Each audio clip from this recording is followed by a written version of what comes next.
Okay, so in this video we gonna discuss about some questions from JEE Main 2020 जो आए थे आपके, ठीक है।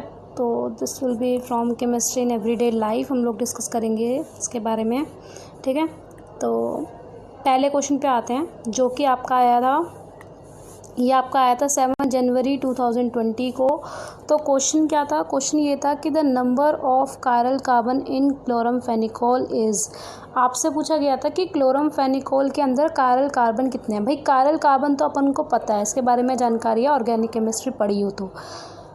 पर क्लोरमफेनिकोल का अगर आपको स्ट्रक्चर नहीं पता तो आप कुछ नहीं कर पाओगे। तो पहले आपको स्ट्रक्चर पता होना चाहिए, तभी आप कायरल कार्बन की बात कर सकते हो।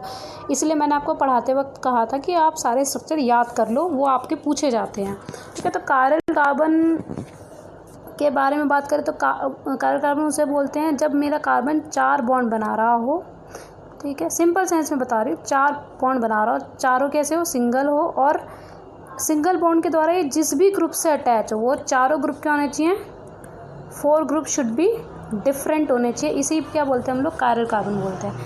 अब क्लोरमफेनिकोल का स्ट्रक्चर क्या होता है वो देख लेते हैं हम लोग। क्लोरमफेनिकोल का स्ट्रक्चर ये होता है आपका, ठीक है। तो इसमें ज़रा फाइंड आउट करते हैं हम लोग, कायरल कार्बन को हम ज़रा फाइंड आउट करते हैं, ठीक है। तो यहाँ देखो ज़रा, इस वाले कार्बन को देखो, ये वाला जो कार्बन है वो एक H के साथ बॉन्ड बना रहा है, ठीक है। 2 Cl के साथ बॉन्ड बना रहा है और एक इस वाले C के साथ बॉन्ड बना रहा है। मतलब 2 Cl तो यार सेम हो गए ना, 2 Cl सेम हो गए, मतलब ये तो कायरल कार्बन नहीं होगा, ये नहीं होने वाला आपका कायरल कार्बन, तो ये तो नहीं है, ठीक है। इस पे आ जाओ, यहाँ पे तो कार्बन डबल बॉन्ड बना रहा है, सिंगल बॉन्ड 4 नहीं बना रहा, तो इसको भी हम छोड़ देते हैं, ठीक है। तो अब इस वाले कार्बन को देखो, इस वाले कार्बन में ये 2 H के साथ जॉइंड है, देन OH एंड H के साथ, तो 2 H सेम हो गए, मतलब ये भी कायरल कार्बन नहीं है। इस वाले कार्बन को देखो, ये वाला कार्बन किससे जॉइंड है, एक H से जॉइंड है, यहाँ पे ये इस ग्रुप से जॉइंड है। थोड़ा सा और क्लियर कर लेते हैं अपन लोग पिक्चर को। देखो इस वाले कार्बन की बात करें, ये इस ग्रुप से जॉइंट है यहाँ पे, और यहाँ पे इस ग्रुप से जॉइंट है, यहाँ पे इस पूरे ग्रुप से जॉइंट है, और ये कार्बन एक H से जॉइंट है। तो ये चारों के चारों क्या डिफरेंट है, that means this should be a chiral carbon. तो हम लोगों ने एक तो अपना ढूंढ लिया कि ये वाला जो कार्बन है वो मेरा कैसा होगा, कायरल कार्बन होगा, ठीक है। तो ये मेरा कायरल कार्बन है अभी तक।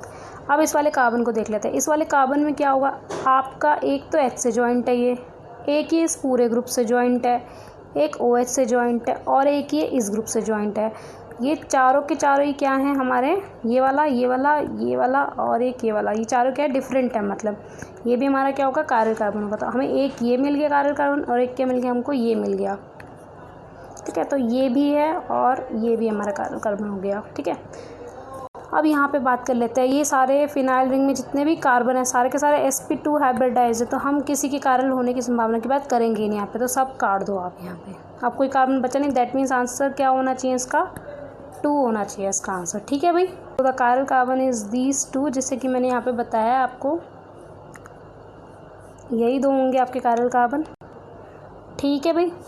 तो आंसर 2 था, और की में जो दी थी उसके अंदर भी 2 ही आपको आंसर दे रखा था। सो अब थोड़ा नेक्स्ट क्वेश्चन पे हम लोग आते हैं। तो ये क्वेश्चन क्या बोल रहा है, the number of sp2 hybridised carbon is aspartame is. तो एस्पर्टेम में वो आपसे क्या पूछ रहा है, sp2 हाइब्रिडाइज। तो sp2 हाइब्रिडाइज अपने को पता है कब होता है मेरा कार्बन, जब किसी डबल बॉन्ड से जुड़ा हुआ हो और 2 सिंगल बॉन्ड बना रहा हो, तब मेरा कार्बन क्या होता है, sp2 हाइब्रिडाइज होना है। मुझे यही देखना है बस, डबल बॉन्ड कहाँ है और 2 सिंगल बॉन्ड कहाँ है। एस्पर्टेम बोला उसने, एस्पर्टेम अपने को पता है कि this is nothing but artificial sweetening agent होता है ये हमारा।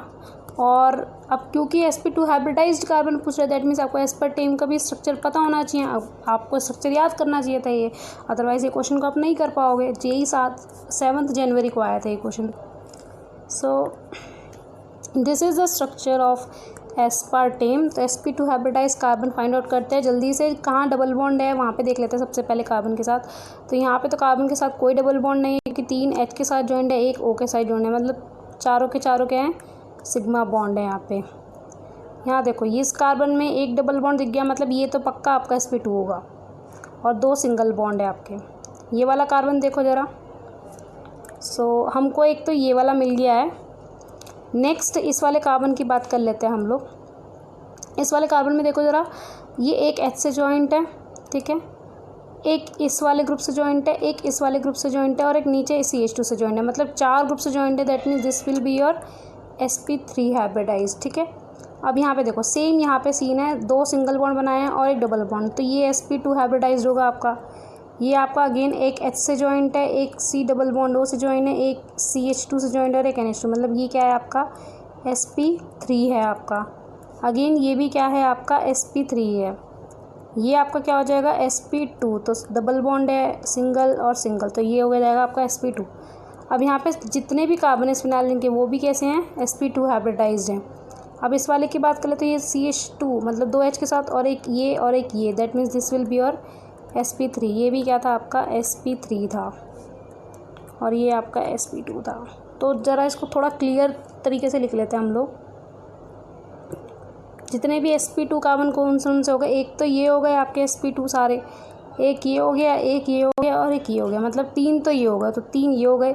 ये कितने हो गए, 1 2 3 4 5 6, तो 6 ये होगा, तो 3 + 6 आपका कितना आ जाएगा, 9 आ रहा है। मतलब टोटल कितने होने चाहिए, 9 होने चाहिए आपके कारल carbon, sorry sp2 hybridise carbon आपके कितने होने चाहिए, 9 होने चाहिए। तो आता देखो यहाँ पे मैंने मेंशन कर रखा है आपका ऑलरेडी कि ये देखो, ये दिख गए आपको सारे 6 के 6 और एक ये और ये, तो टोटल कितने हो गए, 9। तो यहाँ पे जितने भी स्टार मार्क कार्बन मैंने लिखे हैं इस बार टेम में सारे कैसे sp2 हाइब्रिडाइज है, तो आंसर 9 है, जबकि की में भी 9 ही दे रखा था, तो हमारा आंसर एकदम करेक्ट है। Yes, we are right actually.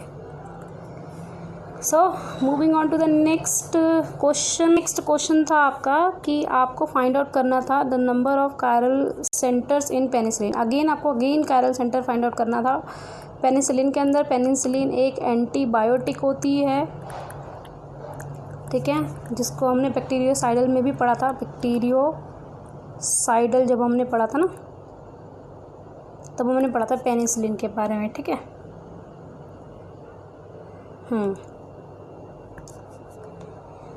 सो इसे एंटी माइक्रोबियल भी बोलते हैं हम लोग।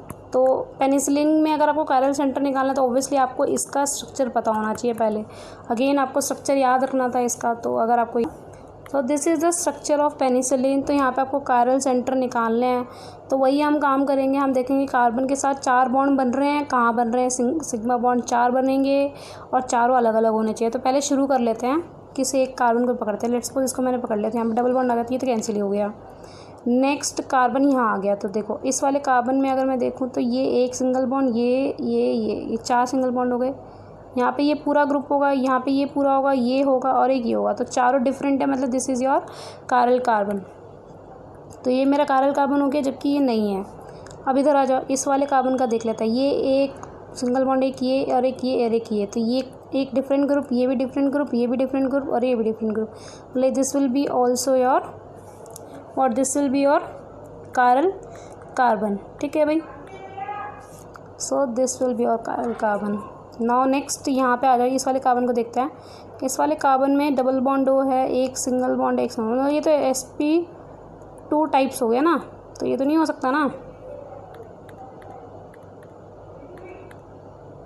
ठीक है।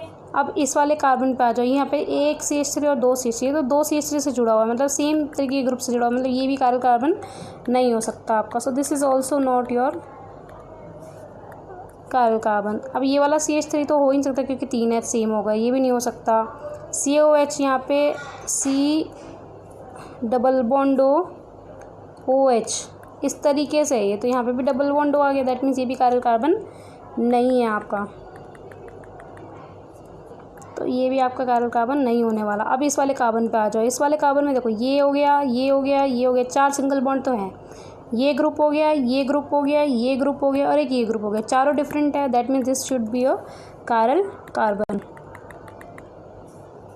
तो यस, ये कायरल कार्बन का, तो हमको 3 मिल गए कायरल कार्बन। एक ये वाला मिल गया, एक ये वाला मिल गया और एक ये वाला मिल गया आपको। सो 3 मिल गए हमको, एक ये और एक ये वाला। तो आंसर कितना होना चाहिए आपका, 3 होना चाहिए आंसर। वही आंसर भी था वैसे। So yes, we know that this 3 actually 1 2 and 3, ठीक है। तो ये तीनों क्या है, आपकी कायरल कार्बन है। तो आंसर 3 था, आंसर की से मैच भी हो रहा है, तो yes this is correct. That is your, आपको फाइंड आउट करना था mass percentage of nitrogen in histamine. तो मास परसेंटेज ऑफ नाइट्रोजन एक चीज़ है, ठीक है, और हिस्टामिन एक चीज़ है। हिस्टामिन के लिए आपको स्ट्रक्चर पता होना था, ठीक है, और मास परसेंटेज किसी भी एलिमेंट की कैसे निकालते हैं हम, किसी कंपाउंड की, ये कंपाउंड है आपका और ये आपका एलिमेंट है। किसी भी एलिमेंट की अगर मुझे किसी भी कंपाउंड में निकालने, तो उसका तरीका क्या होता है, उसका बहुत ही सिंपल तरीका होता है। आपको क्या करना है, मास परसेंटेज निकालने के लिए of any element in a compound, आप क्या करोगे, mass of all atoms of that element, आप वो सारे एलिमेंट का मास ले लोगे जितने भी उस कंपाउंड के अंदर प्रेजेंट है, डिवाइड बाय आप क्या करोगे, उसके मॉलिक्यूलर मास से जो कि कंपाउंड का है, मल्टीप्लाई बाय 100 अगर आप कर दो तो आपको मिल जाएगा उसका मास परसेंटेज। तो यहाँ पे हम वो जो एटम है वो कौन सा लेंगे, नाइट्रोजन लेंगे यहाँ पे। तो देखो भाई, दिस इज़ योर हिस्टामिन। तो यहाँ पे हिस्टामिन में स्ट्रक्चर हमें पता लग गया। अब मुझे पता लगना चाहिए कि नाइट्रोजन कितने हैं। तो नाइट्रोजन तो हमारे पास 3 दिख रहे हैं हमको, यहाँ पे सीधा सीधा 3 दिख रहे हैं नाइट्रोजन। तो नाइट्रोजन तो मेरे 3 होने वाले हैं यहाँ पे, बट मुझे तो हिस्टामिन का मॉलिक्यूलर मास भी चाहिए, और मॉलिक्यूलर मास के लिए मुझे मॉलिक्यूलर फार्मूला चाहिए, जबकि ये क्या है, आपका स्ट्रक्चरल फार्मूला है ये आपका। तो मुझे मॉलिक्यूलर फार्मूला निकालना है, तो ज़रा देख लेते हैं, मॉलिक्यूलर फार्मूला निकाल लेते हैं। तो सारे एलिमेंट्स को लिख लेते हैं कितने कितने हैं ये। नाइट्रोजन तो 3 थे, कार्बन को चेक कर लेते हैं। 1 कार्बन ये रहा, 1 कार्बन ये रहा, 1 ये रहा, 3 4 5। तो टोटल कार्बन कितने हो गए हमारे पास, 5 हो गए। अब हाइड्रोजन को चेक कर लेते हैं हम लोग। 2 ये रहे हाइड्रोजन, 2 यहाँ पे होंगे लगे हुए, 4 हो गए, ठीक है, 5 6 हो गए ये हमारे हाइड्रोजन। यहाँ पे कोई हाइड्रोजन नहीं, क्योंकि कार्बन देखो 4 बॉन्ड बना रहा है, तो कोई हाइड्रोजन नहीं है यहाँ पे बात कर लेते हैं। तो कार्बन ने कितने बॉन्ड बनाए, 2 और 1 3। तो यहाँ पे 1 हाइड्रोजन होगा, तो मतलब 1 और आ गया मेरे पास। तो अब कितने हो गए, 2 ये थे आपके, 2 ये थे, 4 5 6, और ये हो गए आपके 7, ये हो गया 8। अब यहाँ पे भी 1 और एच होगा इसी तरीके से जैसे यहाँ पे था। तो ये हो गए टोटल 9। तो 9 कार्बन हो गए हमारे पास, सॉरी 9 हाइड्रोजन हो गए हमारे पास। तो हम एक कंडेंस फार्मूला बना सकते हैं अब, दैट इज़ C5N3H9। ये आपका मॉलिक्यूलर फार्मूला हो जाएगा, और इससे आप इजीली मॉलिक्यूलर मास इसका निकाल सकते हो। ओके, सो हम आ जाते हैं। तो ये हमारा हिस्टामिन हो गया, तो हमें मिल गया इसका मॉलिक्यूलर फार्मूला। और नाइट्रोजन हमारे पास 3 है, ये भी हमें पता लग गया। अब मास निकाल रहा है नाइट्रोजन एटम का, जो भी हमारे प्रेजेंट थे, कितना आ रहा है, 3 × 14। हर एक नाइट्रोजन का मास था 14, और 3 से मल्टीप्लाई कर दिया, 3 थे क्योंकि ये, तो आ गया हमारा कितना, 42 आ गया अब हमारा, ठीक है। अब देखो मॉलिक्यूलर मास हिस्टामिन का हमने निकाल लिया, 111 आ गया। तो मास परसेंटेज तो सिंपल है, नाइट्रोजन का मास लो, डिवाइड बाय मोलर मास लो, मल्टीप्लाई बाय 100 कर दो, तो आपका आंसर आ गया 37.84, जो कि आंसर की में भी दे रखा था, दैट इज़ दिस। तो उसी की रेंज में लाई कर रहा है हमारा, तो हमारा आंसर एकदम सही है। क्वेश्चन नंबर 5 पे, जो कि देख के तो लोगों को बहुत डिफ़िकल्ट लग रहा था, but it was too easy. अगर आप स्ट्रक्चर जानते हो तो तभी ये आपके लिए ईजी रहेगा। देखो उसने क्या बोला है, एक केमिस्ट है जिसने 4 सैंपल्स लिए आर्टिफिशियल स्वीटनेस के, ठीक है, ABCD। तो हमने वैसे पेपर में भी 4 ही, मतलब अपने चैप्टर में भी 4 ही पढ़े हैं। कौन कौन से पढ़े हैं, जो कि ऑप्शन में ऑलरेडी आपको मेंशन्ड है, ठीक है। तो ये सैक्रिन, एल्टमिन, सुक्रोलोज और एस्पर्टेम, ये सब आपको ऑलरेडी मेंशन कर रखे हैं उसने।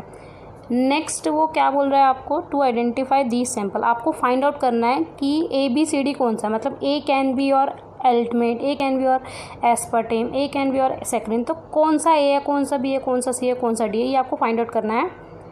जिसमें से जो केमिस्ट था उसने कुछ एक्सपेरिमेंट परफॉर्म किया और कुछ उसकी ऑब्जर्वेशंस आई हैं। तो उसकी ऑब्जर्वेशंस क्या क्या है, पहली जो ऑब्जर्वेशन है, A and D both form the blue violet complex with निन हाइड्रिन।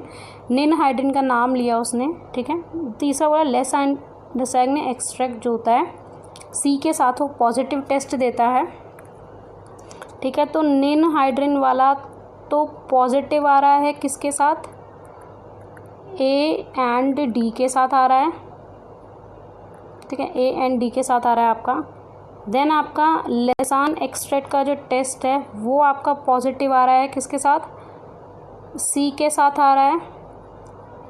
बट Fe4 वाला क्या आ रहा है, नेगेटिव आ रहा है, ठीक है, ये नेगेटिव आ रहा है आपका सी के साथ ही। फिर आपको ओके, थर्ड क्या दे रखा है कि बी और डी के साथ जो है पॉजिटिव आता है क्या, सोडियम प्रोसाइड टेस्ट। मतलब ये सोडियम प्रोसाइड की बात करूँ तो वो पॉजिटिव आता है किसके साथ, बी और डी के साथ, ठीक है भाई। तो इन सबको समझने के लिए आपको इसके स्ट्रक्चर पे जाना पड़ेगा। तो थोड़ा सा स्ट्रक्चर के बारे में देख लेते हैं, तभी हम ये बता पाएंगे। तो ये चीज़ें ध्यान में रखना भी, फ़िलहाल जो हम डिस्कस करने वाले हैं वो काम आने वाला है अब हमारा। तो आगे बढ़ते हैं थोड़ा सा। पास स्ट्रक्चर्स हैं यहाँ पे। पहली चीज़ उसने क्या बोली थी, पहली चीज़ उसने बोली थी निन हाइड्रिन के बारे में। निन हाइड्रिन टेस्ट तभी पॉजिटिव आता है जब आपके पास कार्बोक्सिलिक एसिड या एंड NH2 ग्रुप क्या फ्री हो। और ये आपको कहाँ मिल रहा है, ये आपको यहाँ मिल रहा है, देखो ज़रा, ये फ्री मिल गया आपको, ये भी मिल गया, तो यहाँ मिल जाएगा आपको ये टेस्ट, ठीक है। उसके बाद आपको कहाँ मिलेगा, यहाँ पे कोई दिख रहा है आपको COH नहीं मिल रहा, तो यहाँ पे नहीं होगा ना, ठीक है। तो यहाँ देखो ये COH मिल गया आपको, NH2 ग्रुप भी मिल गया, तो यस ये होने वाला है और ये होने वाला है। तो हमें ये पता लग गया इनमें से एक ए है और इनमें से एक डी है। अब मुझे ये नहीं पता कि अल्टीमेट ही डी है या फिर एस्पार्टेम ही डी है, पर ए और डी में ही बना रहे हैं ये दोनों। मतलब बी और सी क्या होने वाले हैं आपके, सैक्रिन एंड सुक्रोलोज। तो हमने थोड़ा सा इसको आसान कर दिया है। तो ये आपका ए बी होगा और ये दोनों आपका क्या होंगे, this will be your sorry अभी तो बताया मैंने, this will be your AD and this will be your BC का मतलब कुछ और मत समझना यहाँ पे, ठीक है। तो BC हो जाएगा यहाँ पे। देन आपका क्या है, लेसाइन एक्सट्रैक्ट बोल रहा है C के साथ, वो पॉजिटिव देता है AgNO3 का टेस्ट। अब देखो लेसाइन एक्सट्रैक्ट पॉजिटिव टेस्ट AgNO3 के साथ कब देगा, जब उसके पास क्या होगा, Cl प्रेजेंट हो, ठीक है। तो Cl मुझे दिख रहा है सिर्फ यहीं प्रेजेंट है आपके, और किसी भी स्ट्रक्चर में प्रेजेंट नहीं है। That means this must be your C। तो अगर ये C है तो ये क्या बन जाएगा आपका, B बन जाएगा ये आपका। अब तो इसमें कोई दिक्कत नहीं है, ठीक है। तो हम दोबारा से मेंशन कर लेते हैं, ये D हो गया, ये C हो गया आपका, और ये क्या हो गया आपका, B हो गया आपका, ठीक है। अब बस ये पहचानना है कि AD इन दोनों में से कौन सा A है, तो D अपने आप ही ऑटोमेटिकली वो दूसरे वाला हो जाएगा।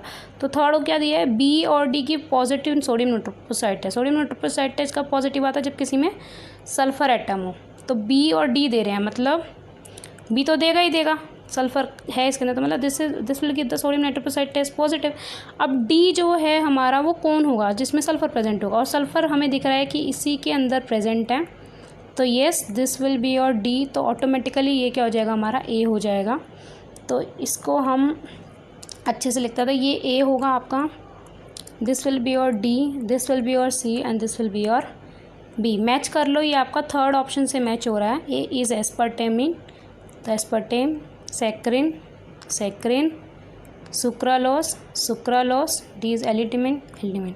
हाँ, पर आप ये सब तभी कर सकते हो जब आपको स्ट्रक्चर पता हो, अदरवाइज़ आप ये क्वेश्चन नहीं कर सकते। मे भी शायद पेपर में अगली बार वो कोई और आपको ऑब्जर्वेशंस देते, तो आप क्या करोगे, तो उसके लिए सबसे अच्छा है कि आप स्ट्रक्चर्स याद करो और बेसिक्स याद रखो, तो सारे क्वेश्चन सॉल्व हो जाएंगे। तो ये आपका 9 जनवरी को आया था, तो आंसर की में भी 3 ही दिया हुआ है वैसे। तो इसका डिटेल्ड आंसर ये रहा आपका। A एंड D का पॉजिटिव निन हाइड्रिन टेस्ट आता है because of free carboxylic and amine group. They AgNO3 के साथ रहते हैं because it has chlorine atoms. फिर B एंड D के साथ because they have sulphur atoms, ठीक है भाई। So next I want to share that like, share and subscribe my page. We are working on our explanation. We have a long explanation so that it will automatically set in your mind, and we have shortest tricks हम हर chapter को पढ़ाएंगे, उसके बाद उससे related सारी tricks देंगे, previous year के question discuss करेंगे। तो वो सब चीज़ों के लिए आपको इस पेज से बने रहना होगा। तो please like, share and subscribe, and you can also download notes from this Facebook link, but you can download notes only when you message me on WhatsApp button that is given on this page.